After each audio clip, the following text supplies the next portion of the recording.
इसके बीच में सरकार चुप है, सरकार के विधायक चुप, सरकार के मंत्री चुप, लेकिन इनको जनता से कोई सरोकार नहीं है। बिजली विभाग की अपनी तरफ से ये दलील है कि अगर कोई उनका बकाया बिल पे नहीं करता और यहाँ से मकान बेचकर चला जाता है तो आखिरकार बिजली का जो बिल है उसकी पेमेंट बिजली विभाग लेगा तो किससे लेगा। इस वजह से सिक्योरिटी जो है डाली गई।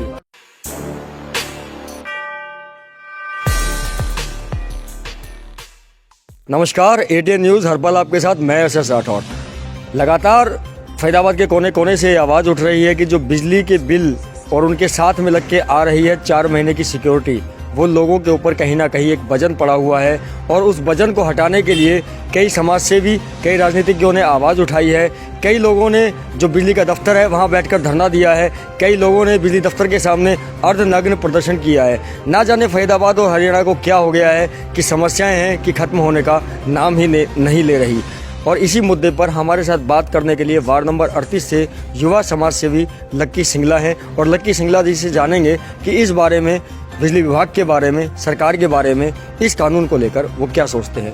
लक्की सिंगला जी, सबसे पहले आपका एटीएन न्यूज़ में बहुत बहुत स्वागत है। बहुत बहुत धन्यवाद राठौर भाई, और मैं आपका धन्यवाद करता हूं कि आप हमारे बीच में आए और इतने बड़े मुद्दे को लेकर आप और हम आज कुछ वार्तालाप करेंगे, उसके लिए आपका बहुत बहुत धन्यवाद। लक्की सिंगला जी, बिजली विभाग ने एक कानून पारित किया और कानून के अंदर ये लिखा गया कि आपका जो औसतन बिल है उससे कैलकुलेशन करके आपकी 2 बिलिंग साइकिल का एडवांस सिक्योरिटी के रूप में आपसे बिल के अंदर चार्ज किया जाएगा। और अगर आप उसको पे नहीं करेंगे तो आने वाले समय में ऐसा भी हो सकता है कि आपके बिजली के कनेक्शन काट दिए जाएंगे। आप कैसे देखते हैं इस कानून को?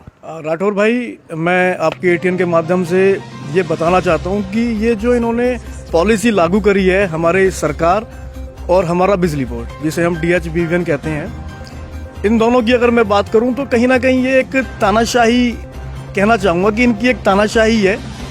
कहीं ना कहीं जनता पहले ही कोरोना महामारी की वजह से बहुत परेशान है, अपना घर का चूल्हा चलाने में सक्षम नहीं है, नौकरियां जा चुकी हैं, युवाओं के पास रोजगार नहीं है, लोग परेशान हैं।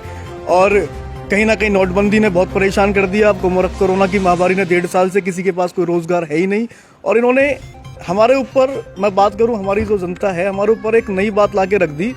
मैं ये कहूँगा कि आदेश पारित कर दिया किसी से बिना पूछे कि आपको 4 महीने का औसतन बिल। पूछेंगे किससे? मैं बताता हूँ, इसमें भी मैं आऊँगा। औसतन बिल आपको हमें पे करना है। इसके बीच में सरकार चुप है, सरकार के विधायक चुप, सरकार के मंत्री चुप। मुझे तो राठौर भाई ऐसा फील होता है, जो मेरी अपनी प्रिस्क्रिप्शन है, कि या तो हमारे जो बिजली मंत्री हैं चौटाला जी, रणजीत चौटाला जी, और भारत सरकार में मंत्री पीयूष गोयल जी, उनके पास फंड खत्म हो गया, उनके पास पैसे नहीं होंगे, तो उन्होंने सोचा कि एक काम करते हैं, लोगों के पास बहुत पैसा है, बेचारे बहुत परेशान हैं, लोगों के पास बहुत पैसा है और हमारे पास पैसा है नहीं सरकार के पास, तो ये एक पॉलिसी ला देते हैं 4 महीने की। और ये लोग जनता से पैसा इकट्ठे करने की कोशिश कर रहे हैं, लेकिन इनको जनता से कोई सरोकार नहीं है। बिजली बोर्ड ये नहीं देख रहा कि लोग अपने बिजली के बिल घरों से किसी से मांग के, किसी से उधार लेके वैसे ही पे कर रहे हैं। वो 4 महीने का बिल कहाँ से पे करेंगे? बिजली विभाग की अपनी एक दलील है कि अगर लोग उनकी बिजली के बिल की पेमेंट नहीं करते हैं तो उसकी वजह से बिजली विभाग को चला पाना बहुत मुश्किल हो रहा है। लगातार मेंटेनेंस होती रहती है, तारों की, खंभों की, नए कनेक्शंस बिछते हैं। तो बिजली विभाग की अपनी तरफ से ये दलील है कि अगर कोई उनका बकाया बिल पे नहीं करता और यहाँ से मकान बेचकर चला जाता है तो आखिरकार बिजली का जो बिल है उसकी पेमेंट बिजली विभाग लेगा तो किससे लेगा। इस वजह से सिक्योरिटी जो है डाली गई है। राठौर भाई, मैं आपको बहुत अच्छी बात बताता हूँ कि हमारी जो हरियाणा है, हरियाणा सरकार की मैं बात करूँ या प्रशासन की बात करूँ, हमारे यहाँ पे जो बिजली का बिल आता है वो हर 2 महीने में आता है। जो सरकार हमें सब्सिडी देने की कोशिश करती है वो जनता तक पहुंच ही नहीं पाती। उसका कारण होता है कि हमारा जो बिल साइकिल है वो 2 महीने का कर रखा है। मैंने इसके लिए डीसी साहब को ज्ञापन भी दिया था, मैं आपको कॉपी दूंगा उसकी। मैंने सीएम साहब को भी भेजा, चौटाला साहब को भी भेजा कि जो हमारा बिल है आप 1 महीने का करो ना, जो हमें सब्सिडी तो मिले कम से कम कुछ। सब्सिडी, हमारी सब्सिडी ये खा रहे हैं, हमें कुछ मिलता नहीं। हमारे पास एक तानाशाही ऑर्डर, फरमान जो कहते हैं ना, तुगलकी फरमान, वो जनता के ऊपर लाके खड़ा कर दिया कि 4 महीने की सिक्योरिटी दो। जनता कहाँ से दे सर? कोरोना की महामारी से अभी हम निकल नहीं पाए, इतनी सारी प्रॉब्लम से जनता अभी उठ नहीं पाई है, पर एक नया फरमान, ये कहीं ना कहीं बहुत गलत है। मैं तो देखो यही कहना चाहूँगा सरकार से भी, सरकार अपनी समस्याओं को सुधारे, हर चीज़ का बोझ जनता के ऊपर ना डाले। जनता वैसे ही परेशान है, तो तो क्या माने हरियाणा के अंदर भारतीय जनता पार्टी और जेजेपी की जो गठबंधन की सरकार है वो ठीक तरह से कार्य नहीं कर पा रही, क्योंकि आप बात कर रहे हैं जनता की और सरकार भी इस बात की दलील देती है कि वो भी जनता के लिए ही है।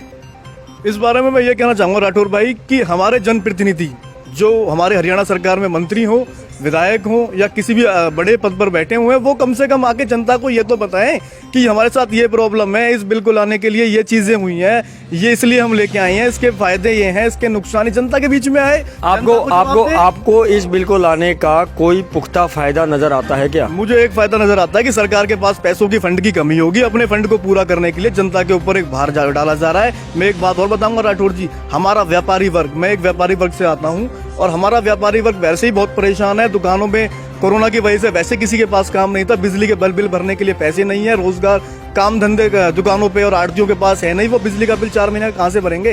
इन्होंने तो फरमान जारी कर दिया, ये फरमान बिल्कुल भी ठीक नहीं है।